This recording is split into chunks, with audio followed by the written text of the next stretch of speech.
Well, the old statement is that a week's a long time in politics, and nothing has demonstrated the truth of that statement like this past week. A week ago today, we were all talking about the Liberal leadership. The night before, one of the commercial television stations had gone out all guns blazing, saying that Malcolm Turnbull had the numbers and it might be on. A week later, how things have changed. To analyse the past week, we're joined here by Fairfax Canberra's Bureau Chief, Chris Johnson. Good morning, Chris. Morning, Chris. So I guess it was really Fairfax's Ipsos poll that was published on Monday morning that showed a recovery by the government, a recovery to some extent by Tony Abbott, that really put all the leadership stuff on pause. Yeah, what a difference a poll makes. Yeah. As you said, right up until the night before, we were talking leadership was on. Malcolm Turnbull, Julie Bishop was in there, and some reports said it was going to be a three-way contest. But this poll actually does show how much so many of the politicians live and die by polls. I know, they always tell us. They say they don't. They always say, we don't care about the polls, the only one that matters, and yet it just... there had been a news poll earlier that was suggesting the same trend. People thought, well, maybe it's a so-called rogue poll. Every now and then you do get one. But the two polls are really reinforced each other. Now, it doesn't mean leadership's gone forever, but one would imagine that Tony Abbott now has clear air, at least to the budget. Would you agree? Yeah, I think he's got the breathing space he was after there. I think if another poll came out before the budget that was bad for him and for the government, I think he'd still have enough time to get through the budget, and hopefully he'd be hoping that they'd put up a good budget and be able to sell it well. That's a big if, by the way. But what we have seen since our poll last Monday, they've totally backed off. His own side have backed off. But we've also seen... So what do you mean by backed off? Because he was talking about kind of resetting, scraping off barnacles. Yes, I mean they've backed off of him. They've backed off of pushing for a change in leader. And we have seen the Prime Minister changed tack quite a bit. We've seen a different Prime Minister this week. Tony Abbott's very fond, as we know, of his three-word slogans. He's been using a three-point slogan this week a lot. We've consulted, we've listened, and we've heard. He's used that a bit to try and get the message that we're consulting with the community. I'm consulting with my team, and we've seen a few changes, things that we knew were going to happen anyway. The Medicare co-payment back clip. That was a big deal this week. One of the examples, I guess, for me, a clear example of that was the deployment of the troops to Iraq. We knew it was going to happen. It had been kind of leaked out. Then the New Zealand Prime Minister had very generously announced it the week before. We all knew it was coming. Tony Abbott took it to Cabinet, then he took it to the Outer Ministry, then he took it to the party room. Right. He went through all the steps. He briefed the opposition. So it was a step by step. Right. Yeah. And as you say, there's a number of other issues. But a week ago, he might not have done that. And another one was the defence pay issue. So he's gone, okay, this is unpopular. Yep. I wonder, is he going too far? Is he teaching good policy for... No, I think he's going as far as he's comfortable with at the moment. Maybe he's even a little uncomfortable going this far, but I think he knows he needs to do this. One good example was the domestic violence issue. He actually agreed to sit down with Bill Shorten on discussing a crisis summit. He wouldn't have done that maybe a week or so ago.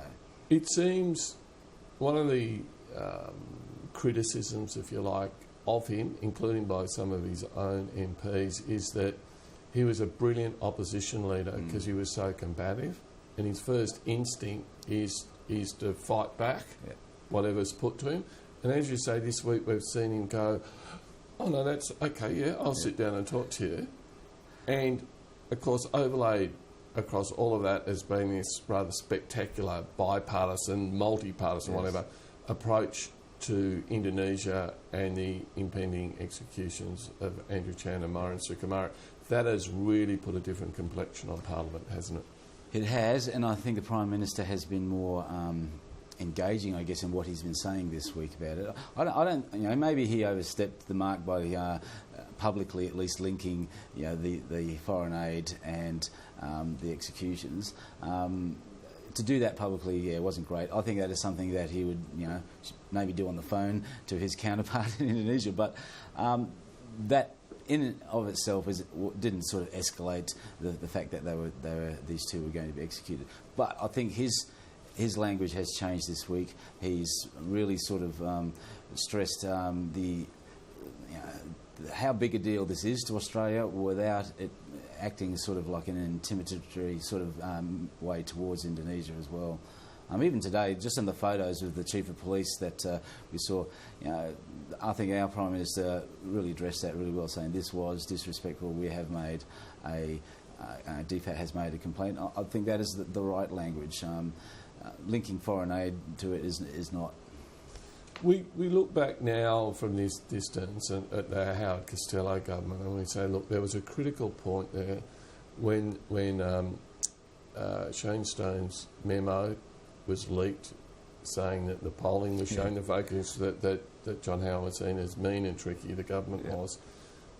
And Howard then did the listening thing, made some policy changes, politics started being more, by politics I mean, listening to the electorate became more important than just pure economic policy. Do you think maybe we'll look back at one point and say this was the week where that happened with the Abbott government? Look, it may be. I think what's happened here, when the spill that didn't quite happen was on a couple of weeks ago, and he survived that, straight away he came out and said, OK, I'll never want that to happen again. I'm going to be more consultative. But by the end of the week, it showed he wasn't. He got rid of Ruddock in the position. He was actually showing he's quite nasty about things still. And then we saw because of things like that his backbenchers and even cabinet ministers were saying, hey, this is not on, and it seemed like there was another push quite imminent. As we were talking, as of Sunday night, it was still on. I think the fact that the second round came so soon has been the wake-up call to the Prime Minister. And so we've seen this week, OK, I better change things a little. And so this week, maybe, as you're saying, maybe that week that has changed the course of the politics, at least for the government. And in a sense, Labor up until now has really taken a leaf out of Tony Abbott's model as opposition leader. It's been very oppositionist. We've had it advancing a tax policy for multinationals. Now we've had the release of the intergenerational report. Now, does that mean we're going to have a better quality of political and economic debate, or is it back to the old partisan, that report's biased, we're not accepting that? Well, I think Labor have been able to, or Bill Shorten has been able to almost fly under the radar for a while, because he was reaping the benefits of how bad the government was performing and the internal sort of ructions within the coalition. Now he's stepping up. I think particularly on domestic violence, I think Bill Shorten was very good this week. On the intergenerational report, the government has used this to blame Labor, and it's, it is a bit of spin, I think, and I think we now see this combative nature over this issue itself, as Labor won't accept that. The government's going to say, stay with us, we're safe.